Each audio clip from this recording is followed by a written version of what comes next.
Habang piniplex ko yung binigay sa atin ng DLMT Sportswear ay may biglang may sumulpot. Hindi naman karapat dapat sponsor lang, dapat sana bibigay yun. Hindi ako marunong maglaro. Grabe naman kayo makapagsalita. Akin na nga yan. Salumin niyo muna ako bago niyo ito kunin. Sige. Okay. Hanggang saan ba kayo? Bidin daw. Ganito lang kami.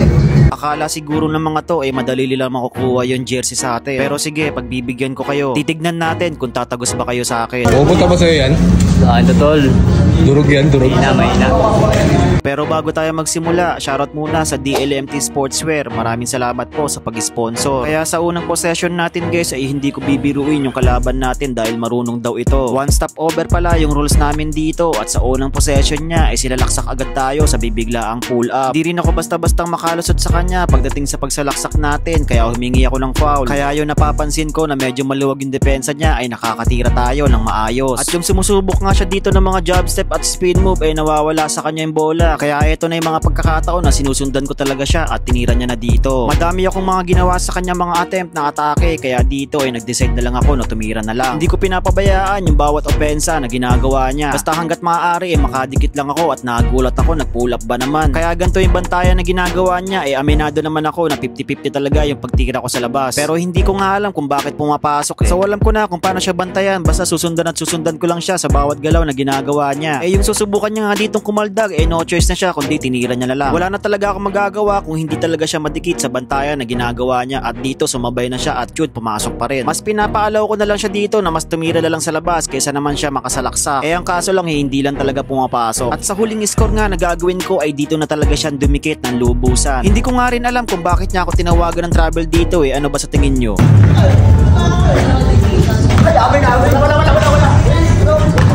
Ayun yung sabi ni Boss Mer.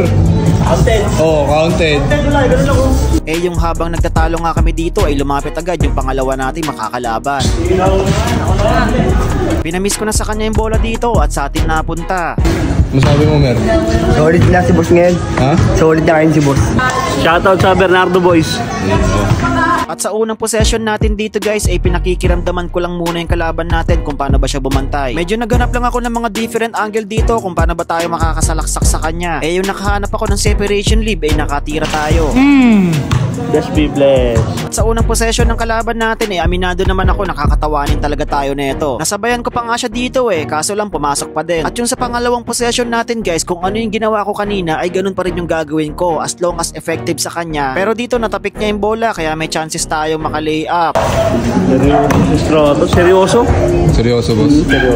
At yung sa pangalawang possession niya ay sinusundan ko lang siya dito at yung gumamit siya ng bump ay nakulangan siya ng space kaya nabota natin. Ito na yung mga pagkakataon na sobrang dikit niya na talaga kung bumantay sa atin. Kaya yung nakatapik siya dito ay nakadiretso tayo sa right side through the basket. Dikit kung dikit lang naman ako kung mag-escalabay siya dito. Basta kailangan ko lang talaga magpabigat para mapagod siya. Kahit na sumabay ako dito wala talaga. Kaya yung napapansin ko na medyo madikit talaga siya kung bumantay may sinubukan akong bagong tricks. Ang kaso lang sayang hindi lang talaga pumasok. Yung sumusubok nga rin siya dito ng mga pang perimeter shots niya hindi rin talaga pumapasok. Ito na yung mga kasagsagan na marami na kaming ginawang mga attempt na mga atake kaya pagod-pagod na rin.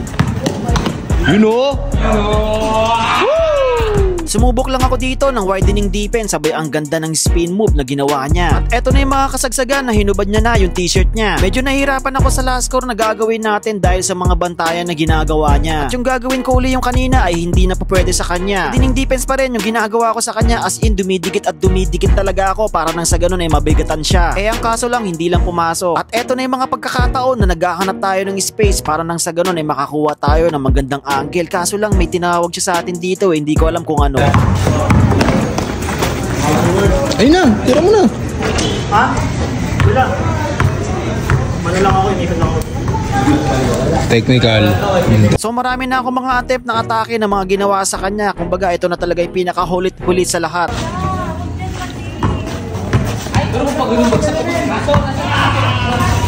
Game ball.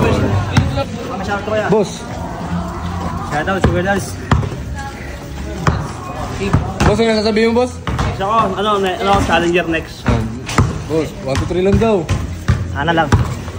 On the spot lang.